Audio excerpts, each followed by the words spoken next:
Okay, it's already Erev Tisha B'Av afternoon, about 5 o'clock. In a little while, we're going to be starting our Suda, and I just wanted to, had some time to learn. And at this time, we're only allowed to learn certain things. We're only allowed to learn those things that are mutter to learn on Tisha B'Av itself.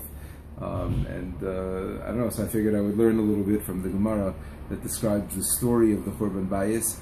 And I don't know, I guess I figured I would just record myself speaking about the story and post it onto Facebook or YouTube or whatever, and just share with you whatever thoughts about the story as we go. So the Gemara starts by saying like this. This whole story is in the Gemara and Gittin, the fifth parak of Gittin, Nunheim, Beis 55b. Rabbi Yochanan, my dichsiv. Rabbi Yochanan says, what does it mean when the pasuk says, Ashrei Adam mefache tomid umakshe libo yipol bara? There's a pasuk in Mishlei. The pasuk says like this: Ashrei Adam mefache tomid. It's praiseworthy as a person who's afraid all the time, who's constantly nervous. Umakshe libo yipol bara. A person who hardens his heart, so he'll fall into bed. In other words, there's a certain quality of stubbornness versus that a person is not concerned about his actions. He's a single tracked, and stubbornness, makshe libo, as opposed to a person ashrei adam mefache tamid. What does it mean ashrei adam mefache tamid? It's not talking about a person, I don't think, that is, got phobias and all sorts of things. It's talking about a person who is very concerned about the consequences of their actions. Mefache tamid. I'm afraid, I'm concerned about what's going to be when I do what I'm going to do, as opposed to a person who's stubborn. A stubborn person just gets into a one-track mind, and he just goes ahead and does what he's doing without thinking and considering what the consequences are. So the Gemara is now going to relate to us a whole series of stories that relate to the Churban bias and to the various tragedies that surrounded it, that have to do with this midah that Rabbi Yochanan is pointing out from this pasuk in Mishlei. Have to do with this midah of being stubborn versus being roa esanolid, thinking about the future, thinking about the consequences of my actions. Okay, so the Gemara says like this: Kamtza and Bar Kamtza charav Yushalayim. On the story regarding Kamtza and Bar Kamtza, two people, one of them named Kamtza, the other one named Bar Kamtza. These two people, Yerushalayim was destroyed. A Tarnagola, the Tarnagolta, Charav Tur Malka. There was a place called Tur Malka, the mountain of the king. Because of a chicken and a rooster, a hen, a rooster, and a hen, so that area was destroyed. That city was destroyed. Asaka Derispak Charav Beitar, because the side of a carriage, a board of a carriage, the whole town of Beitar was destroyed. So again, the Gemara seems to be talking about seemingly insignificant things that led to massive destruction. Because of two individuals, Yerushalayim was destroyed. Because of two chickens, Tur Malka was destroyed. Because of a piece of a wagon, Beitar was destroyed. So each of these things seem to be insignificant. Like how could that be? How could you conjecture that a piece of a wagon led to the destruction of Beitar? So the Gemara is going to explain each one of these stories. We'll see how far we go. The first one is quite long because it's the whole destruction, the whole story of the destruction of Yerushalayim, and many other associated stories with it. So the Gemara continues: Kamtza and Bar Kamtza charav Yerushalayim. So because of this story of Kamtza and Bar Kamtza, Yerushalayim was destroyed. So what does that mean? Dahu gavra derachme Kamtza. Wow, it's very windy outside. I hope it's not disturbing.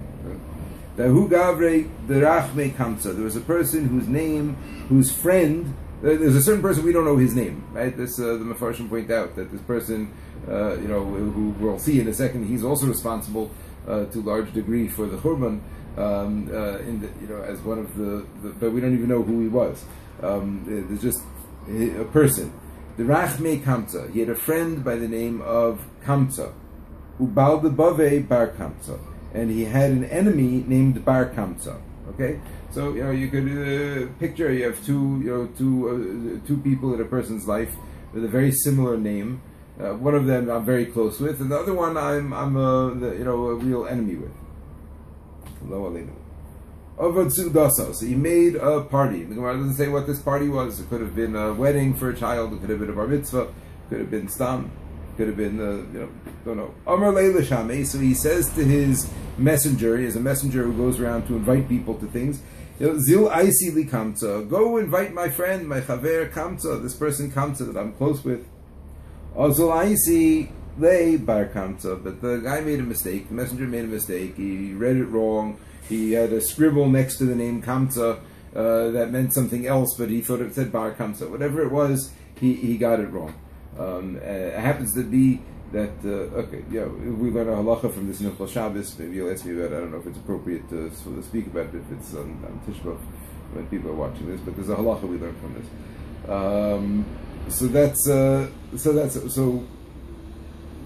Okay. So Bar Kamtza gets this invitation. And he goes to the party. So when the host comes, he sees that his enemy, this guy Bar Kamtza, is sitting over there.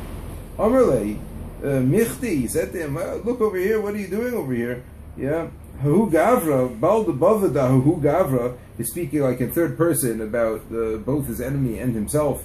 This person, you who is the enemy of this person, which is me, my bayis hacha, what are you doing over here? Right? Imagine, yelling at him in public like this. Kum puk, get up and get out of here. Get out of my simcha. So you can imagine what an embarrassing situation this was. I'm embellishing. I don't know if it was in front of everybody that he shouted. We'll see in the end. It seems that it was in front of other people, or at least Bar Kamtza, the guest, the uninvited guest, the enemy. Thought people saw what was going on. So obviously he felt very embarrassed. Now Amr Lei, I always think about this. Here he is. He knows that they're enemies. He knows that they, have it in for each other. And then he gets this invitation, a personal invitation, right, from the guy's messenger. His own personal messenger comes to my house and invites me. Maybe he wants to reconcile. Maybe he wants to, make up with me, and things will be better. So I show up to the party. Maybe I brought a nice gift. And we'll see in a second that he was willing to offer a tremendous gift. Yeah, and I show up to the party. I'm looking forward perhaps to reconciling. And all of a sudden, the guy comes over to my table, in front of the people I'm sitting with, and he says to me, "Get the heck out of here! What are you doing here?" So Amar Lei, so the Bar Kamtza, the guest now, responds, and he says, "Oh boy, I must have made a mistake." And but now that I've come, Shavkan, let me stay. At least let me stay here. Don't embarrass me. Don't worry, I'm not going to ask you to pay money for me. I'm not going to ask you to pay money for my being here. I'll pay you for what I eat and drink, but please let me stay. Please don't embarrass me and throw me out. Please let me stay. No. The Gemara continues now on the next page on the Vav, on the Aleph. The Gemara continues. Amar lei lo. So the party, the Balabai says no. Amar lei yehivnalach demei palga desudasech. He takes out his checkbook, Bar Kamtza, and he says, "Look, this is a nice party you've got going on over here. I can imagine this must have cost you at least $25,000-$30,000. I'll pay for half of it. I'll pay for half. A gift like this from anyone else you're not going to get, right? I'll give you $15,000." Yeah, I'll give you half of the. Just please let me stay. Amalei lo. He said no. Amalei yehivnelach to make kula sudasech.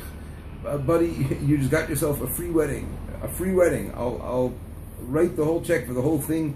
Please don't embarrass me. You see from here how important the kavod is to a person. Right? Here's a guy. He shows up to a wedding, thinking that he's an invited guest from his enemy who wants to reconcile with him. Maybe that's my conjecture. I don't know if anyone says that. Yeah, and then instead he gets told, "No, you have to get out of here." And he's willing to pay the price of the entire Suda on the spot. I mean, maybe he was a wealthy man. I don't know. He's willing to pay the price of the entire Suda on the spot. He's willing to put down the money on the spot. And Amar lei lo. The guy says no. He won't accept it. He hates Bar Kamtza so much. But I'm saying, well, what's going through his mind? Right? Let's think about this the other way. Let's put ourselves in his shoes. Right? If I was a guy, and let's say there's somebody I really, really, really don't like. Let's say, and that person shows up to a simcha by me. I don't know. So I guess maybe I would also think that maybe the person wants to reconcile, and But even say, let's say I'm incensed, I'm so upset, I can't be happy if I see this person there. So I have somebody over and tell them, please do me a favor, just please go. It was a mistake. We're sorry. It was a mistake. Here, take some, take a package to go, wrap up some food, and have a nice day. But here the person, he can't stand this guy. He can't stand him. Having here at the simcha is going to ruin all the simcha. So already we see we're dealing with a person with rotten midos, frankly. You know what I mean? A person who can't deal with another person like this. And obviously, if the Gemara is telling us the story that this is what's going to end up leading to the destruction of the Beis Hamikdash. So we see. Anyway, Amalei Lo, he says no, he won't accept this money. Nokte b'yodei v'ukmei v'afke. He took him himself. He grabbed him with his own hands. He stood him up and he threw him out. Took him physically out of this place. Okay. So the Gemara continues over here with how Bar Kamtza reacts to this tremendous embarrassment that he underwent. Which is going to lead us to the destruction of Yerushalayim and the Beis Hamikdash. But I just want to comment at this point to the Gemara that this guy, this person, who the balabayas of this party, the person who's making this party, he really had an opportunity here. I just thought about this year. Let's say at the end he would have taken this check. Let's say he would have said to the person, like, okay, fine, you know what? How badly can I hate you that I'm not willing to take, Let's say he would have said, okay, you know what? I'll take the 30K. Thank you. Give me a check for, can you make it 33? Let's include the tip. Fine, include the tip. He writes out the check for 33K. The guy takes it, puts it in his pocket, says, okay, enjoy. And he walks off. Right? So I was just thinking, the Gemara probably would have gone on, right, and said, because of so and so, the destruction of the Beis Hamikdash was delayed, a year maybe, or 2 years, or 5 years, or who knows how long, right? Because we're going to see that this action right here, it actually led step by step to the destruction of the Beis Hamikdash. Obviously, he didn't know that at the time. If he would have known that at the time, I'm sure he would have thought twice before kicking the guy out. Maybe he would have even settled for half the amount of the party. I don't know. I don't know how bad the midos were back then. I just don't know. But you just see that we don't know the consequences of our actions. That's how the Gemara begins. Ashrei Adam Mefachei Tamid. You don't know the consequences. And I'm saying, the Torah is always Mida Tova Meruba. Hashem deals with us always, in the positive better than in the negative. Meaning that if we see in the negative, if we see this reaction led to the destruction of the Beis Hamikdash, so imagine if he would have been misgaber, if he would have just overcome this hatred, overcome this sinah, overcome this midah of his, and even for accepting money, I'm sure of it. Even if you would have accepted money for it, the Gemara would have said, because they wouldn't have known Baruch HaKodesh, like they knew this, they would have known that things were pushed off for a period of time, etc., and it would have been to this person's merit. I don't know. That's just what I think about. So I always have to think about the consequences. We have to think about the consequences of our actions, and think. And let's say this leads to the worst case scenario. Person. We always have sichsochim. We have arguments with people and disputes with people, and we have to decide sometimes. What tactic to take, how to approach it. In this way or that way. I don't know. You have to think sometimes. What would lead to the worst case scenario, and is it worth it? That's what the Gemara is talking about. Ashrei Adam Mefachei Tamid. We all, believe me, we all learn this the hard way in life. We all learn this the hard way. But that's what the Chazal is trying to teach us, to think about things, think about it before, so that we don't have to suffer consequences of foolish mistakes and not having to deal with consequences of things that we didn't anticipate. Okay. Anyway, the Gemara continues. Amar Hoil v'havu yasvi rabbanan v'lo machu bei. So he said like this, Bar Kamtza. Now again, we don't know who was there, we don't know what was going on there, we don't know we just don't know. But from his reality, his perception of things, his concept of things, was that people saw what was going on. There were rabbis there that saw what was going on, and they did nothing. They did nothing to stop this. They did nothing to intervene, and they allowed this person to go ahead and physically pick me up and throw me out and embarrass me publicly in this way. So they obviously don't care. That's what he said. This person said to himself, since they did nothing to stop this, so obviously it's acceptable to them. It's acceptable to them. So there's a lot of ways of understanding this. What was going through his mind, and what was the mitzias, what was the fact. Some say that the idea was that people were there, but because of the level of sinas chinam, this is talking about bayis sheni, because of the level of sinas chinam that was going on over then, so people didn't even notice. People didn't notice that such a thing went down. You know what I mean? You had people that were so used to people acting this way with each other that people didn't even notice when such an interaction took place. Others say that maybe they really didn't see what was going on. Others say no, that as a symptom of the sinas chinam. So people were apathetic to it. Okay. Anyway, from here going forward, now it was his opportunity, right? In other words, he did everything he could to save face until now, and up until this point, Bar Kamtza, we sympathize with him. He's the victim over here. And he's a person who really, like I said, if we put ourselves in his shoes, we could really relate to the experience that he just went through. But right here is where he turns, or maybe before this, maybe in the previous line again, maybe this was his projection. Maybe nobody saw what was going on. Maybe nobody saw anything.